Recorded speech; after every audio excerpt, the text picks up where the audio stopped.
Hello, my name is Cahlen Lee, and it's been a while since I've done an update on the yurt situation. So the last video I made was back in the middle of winter, I think in January, and now we're in the middle of summer, so 6-7 months. Sorry about that.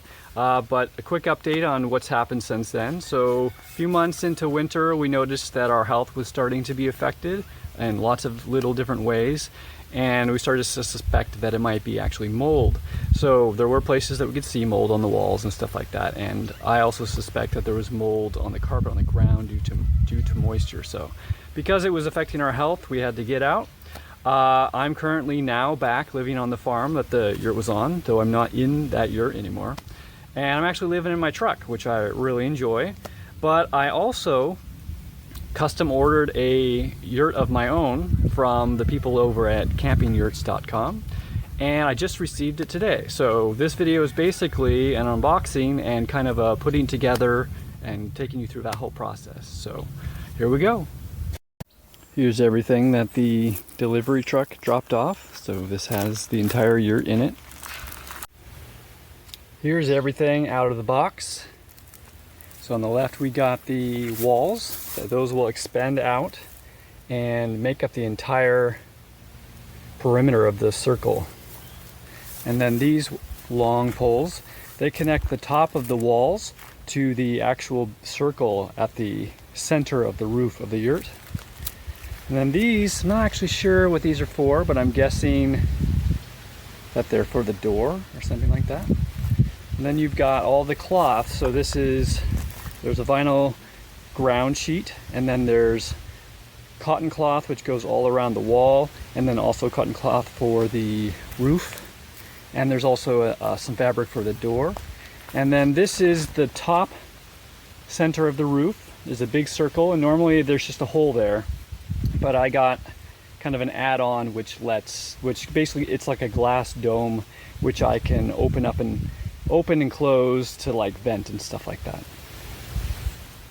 One of the nice things about these yurts is that they're very compact. So you can see I was able to get it all in my car. Here's the wood.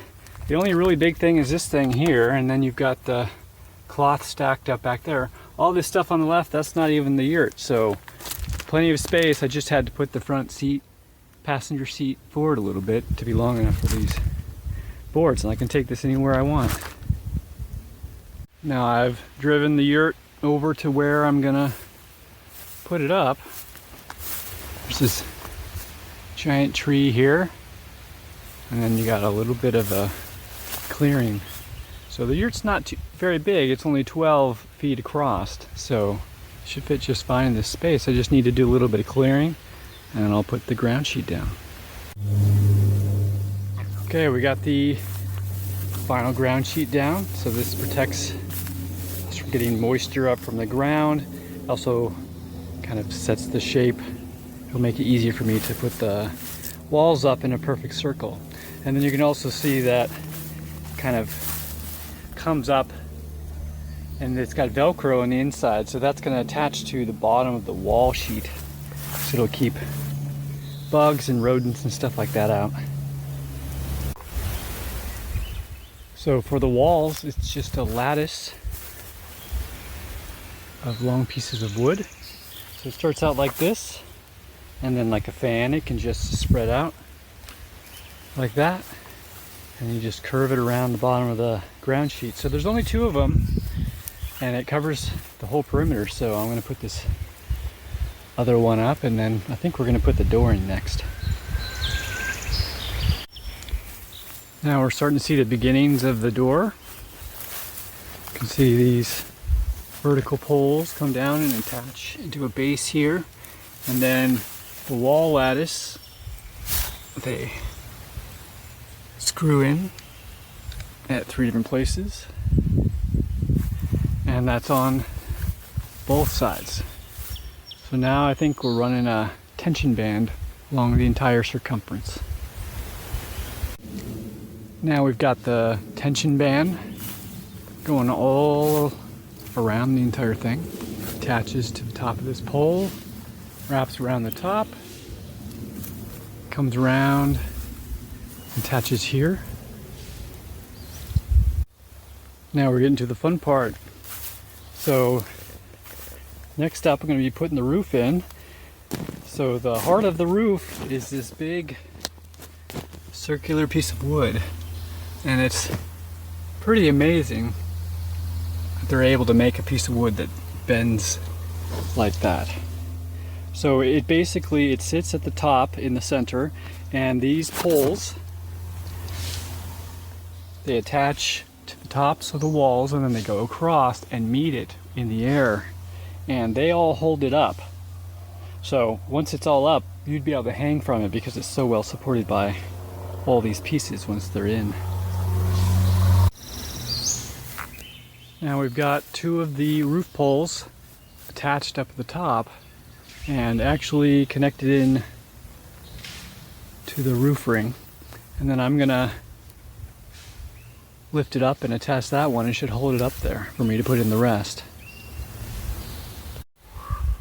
Well, it worked. Starting to kind of look like a house now, isn't it? It's cool how those three poles can hold that thing all by themselves. Just like it's floating up there.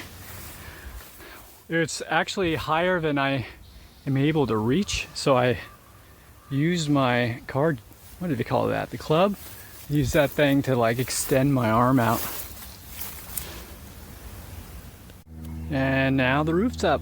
Got all the roof poles in there, connecting from the walls up to the roof itself. Look how they all come in there. Alright, so I'm starting to put the wall up. I basically wrapped it all the way around. You can see it comes around to the other side of the door. And then I strapped it in there. And it should wrap around the door frame like that. Now I just got to put it up all around the rest of it. Alright, the wall's all up. I want to show you kind of how it attaches here.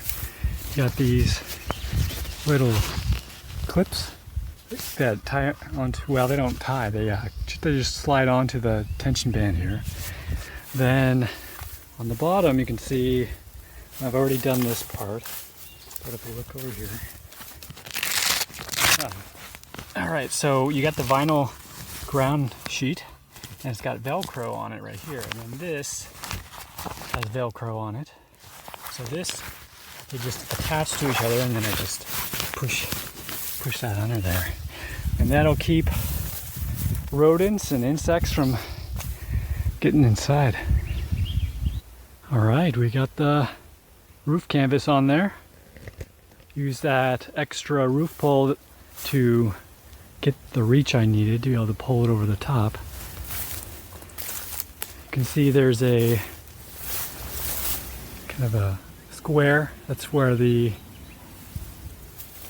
stove jack, so the chimney for a little camp stove, can go in there. Let's see what it looks like inside.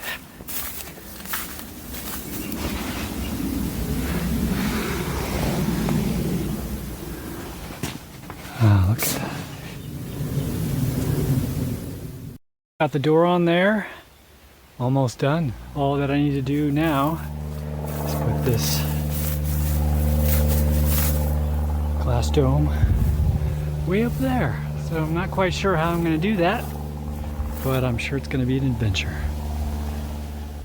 Alright, well, that's basically how to make a yurt, at least this yurt. The yurts from Camping Yurt. Didn't take too long. I think I started around 2 o'clock and it's 7 now, so about 5 hours. If I had to do it again, I think maybe with a little bit more practice, I could probably get that down to an hour. I was able to do that all by myself too. So this is basically where I'm planning on hanging out for a while. It's a cool little shelter that you can put a stove in. You can fit it, it tears down and folds up and gets really compact, and you can put it in your car and take it wherever you want to go. It's lightweight to move around. You can put it up by yourself. Seems pretty awesome to me. Alright, thanks for coming along for this adventure, and follow if you'd like to see more.